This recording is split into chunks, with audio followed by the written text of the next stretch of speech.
I am S.K. Mishra and I welcome you to the Sharp Career।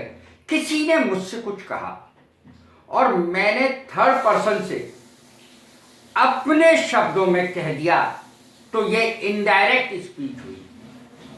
और यदि मैंने उसको उसी के शब्दों में कह दिया, यानी उसने जो बात कही वो मैंने थर्ड पर्सन से वैसी की वैसी कह दी उसी के शब्दों में, तो ये डायरेक्ट स्पीच हुआ। इतना अंतर होता है दोनों में। आज मैं आपको डायरेक्ट इनडायरेक्ट नरेशन सिखाने जा रहा हूं। 1 महीने की चीज आपको कुछ मिनटों में आसानी से आ जाएगी। देखें इसकी हिंदी सबसे पहले, प्रत्यक्ष अप्रत्यक्ष कथन, डायरेक्ट इनडायरेक्ट नरेशन।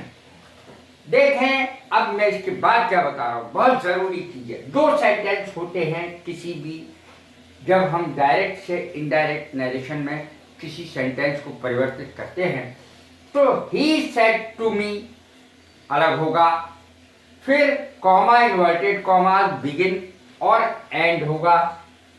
ये जो सेंटेंस है जो इन्वर्टेड कॉमास बिगिन और एंड के बीच में है, रिपोर्टेड स्पीच कहलाती है, रिपोर्टेड स्पीच। और ये जो उससे बाहर है ये रिपोर्टिंग स्पीच कहलाती है। इतना ध्यान रखना जरूरी है। He said to me reporting speech है और I read the book reported speech है, जो इन्वर्टेड कॉमास के अंदर है। तो परिवर्तन काय में आता है, इसकी क्रिया में। रिपोर्टेड स्पीच की क्रिया में परिवर्तन आता है, वर्ब में परिवर्तन आता है। तो किसके अनुसार परिवर्तन आता है, इसमें देखिए मैंने पूरा का पूरा सारणी दे दी है। इस तीर का अर्थ है ये चीज इसमें परिवर्तित होती है। जैसे ये पी लिखा है, पी प्रेजेंट के शुरू में भी आता है, पास्ट के शुरू में भी आता है। तो आप समझ लीजिए पी कॉमन है दोनों में। प्रेजेंट इंडेफिनिट या पास्ट इंडेफिनिट ये लिखा है, प्रेजेंट कंटिन्यूअस या पास्ट कंटिन्यूअस, प्रेजेंट परफेक्ट या past perfect, present perfect continuous या पास्ट परफेक्ट कंटिन्यूअस। टेंस के 4 ही भाग होते हैं। अब समझना ये है, वैसे तो देख के ही पता लग जाएगा सब, तीर के निशान मैंने लगा रखे हैं, कौन सा कौन से में परिवर्तित होगा। प्रेजेंट इंडेफिनिट पास्ट इंडेफिनिट में परिवर्तित होगा यदि इधर सेड टू लिखा है तब। प्रेजेंट कंटिन्यूअस पास्ट कंटिन्यूअस में, प्रेजेंट परफेक्ट पास्ट परफेक्ट में, present perfect continuous past perfect continuous में। ये मैंने छोटा छोटा करके ये लिखा है। अब देखें ये प्रेजेंट शब्द लिखा है, ये पास्ट शब्द लिखा है। अब ये तो मैंने बता दिया कि प्रेजेंट इंडेफिनिट पास्ट इंडेफिनिट में परिवर्तित होता है। ये शॉर्ट में लिखा हुआ है, ध्यान रखें आप। तो पास्ट इंडेफिनिट काय में परिवर्तित होगा, पास्ट इंडेफिनिट पास्ट परफेक्ट में परिवर्तित होगा, past continuous past perfect continuous में परिवर्तित होगा। मैंने तीर के निशान से देखिए, ये तीर का निशान गया पास्ट परफेक्ट पे और प्रेजेंट पास्ट कंटिन्यूअस का निशान गया पास्ट परफेक्ट कंटिन्यूअस पे। अब आप कहेंगे कि पास्ट परफेक्ट और पास्ट परफेक्ट कंटिन्यूअस का भी बदलता है। नो चेंज, इसमें कोई परिवर्तन नहीं आता है। अब आप एक ऐसी चीज सीख गए जो कि आप कभी भूल नहीं सकते, केवल तीर के निशान से सीख गए। आप कहेंगे फ्यूचर में क्या परिवर्तन होता है साहब? फ्यूचर में सिर्फ ये 2 परिवर्तन होते हैं जो आपके सामने हैं। विल वुड में परिवर्तित हो जाता है, शैल शुड में परिवर्तित हो जाता है कर्ता के अनुसार। जब आई करता होगा, वी करता होगा तो शुड लगेगा, शैल का शुड लगेगा, बाकी सब में वुड लगेगा।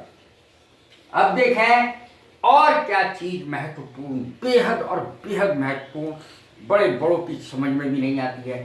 सन का फार्मूला जो मैंने अलग अलग करके दिया है। सबसे पहले समझ लें, सन माने होता है बेटा, एस बराबर सब्जेक्ट है, ओ बराबर ऑब्जेक्ट है और एन बराबर नो चेंज है, अर्थात कोई परिवर्तन नहीं। अब परिवर्तन सिर्फ सब्जेक्ट और ऑब्जेक्ट के में आएगा। देखें ये सेंटेंस आपके सामने है, इतनी रिपोर्टिंग स्पीच कहलाती है। इतनी रिपोर्टेड स्पीच कहलाती है। सेड टू टोल्ड में बदल जाता है सबसे पहली चीज। सेड टू पूरा टोल्ड में बदलता है, सर टोल्ड के बाद कभी टू नहीं लगेगा, ही टोल्ड मी हो जाएगा। इतना परिवर्तन हो जाता है इसमें। अब देखें कि सन का फार्मूला कैसे लगता है। सब्जेक्ट अर्थात ये चीज सब्जेक्ट के अनुसार परिवर्तित होगी, अर्थात रिपोर्टिंग स्पीच का जो सब्जेक्ट है ये, और रिपोर्टेड स्पीच का सब्जेक्ट यदि आई या बी है तो इसके अनुसार परिवर्तित होगा, रिपोर्टिंग स्पीच के कर्ता के अनुसार परिवर्तित होगा। और ये दूसरे सेंटेंस में मैंने यू का क्लियर करा है, पहले इसी को क्लियर कर ले। He said to me I read the book, read read read, इस क्रिया की तीन स्पेलिंग बिल्कुल एक सी, लेकिन उच्चारण में अंतर होता है। रीड फर्स्ट फॉर्म को कहते हैं, रेड रेड सेकंड और थर्ड फॉर्म को कहते हैं। ही told me that he red the book, past indefinite में परिवर्तित हो गया, इसके अनुसार देख लीजिए ये सारणी बनी हुई है। ही टोल्ड मी दैट, अब ये दैट कहां से आ गया भैया? जब हम इस इन्वर्टेड कॉमा बिगिन को हटाते हैं और इस कॉमे को हटाते हैं तो हटाने के बाद दैट लग जाता है। यहां पर आई कैपिटल लेटर से है, लेकिन आई तो हमेशा ही कैपिटल लेटर से आएगा क्योंकि मैं के लिए है, लेकिन जब ये परिवर्तित हो जाएगा ही में तब एच कैपिटल लेटर से नहीं बन सकता, स्मॉल लेटर से बनेगा। आई रीड द बुक, देखें ही told me that he red the book, अर्थात आई सब्जेक्ट के अनुसार परिवर्तित हो गया, ये लिखा है। आई और बी सब्जेक्ट के अनुसार परिवर्तित होंगे, इस सब्जेक्ट से इस सब्जेक्ट में परिवर्तित हो जाएगा। यदि यहां पर आई और बी है तब सेंटेंस आपके सामने है। अब देखें ऑब्जेक्ट का परिवर्तन, ऑब्जेक्ट के अनुसार कैसे परिवर्तित होगा। ही सेड टू मी तो ही टोल्ड मी हो ही जाएगा, आपको पता है। अब यहां पर आ गया यू, तो यू काय के अनुसार परिवर्तित होगा, देखिए यू ऑब्जेक्ट के अनुसार परिवर्तित होगा। ऑब्जेक्ट है मी, और ऑब्जेक्ट क्या होता है, समझ में नहीं आती ये बात कि ऑब्जेक्ट क्या होता है। ऑब्जेक्ट वो होता है जब क्रिया में क्या या किसको लगा दो और कोई उत्तर आ जाए तो वो ऑब्जेक्ट होता है। He said to me, he said to me, क्या कहा या किससे कहा, उसने मुझसे कहा। ही सेड टू मी, मुझसे कहा, अर्थात जिसमें मी ऑब्जेक्ट हो गया, मुझसे कहा।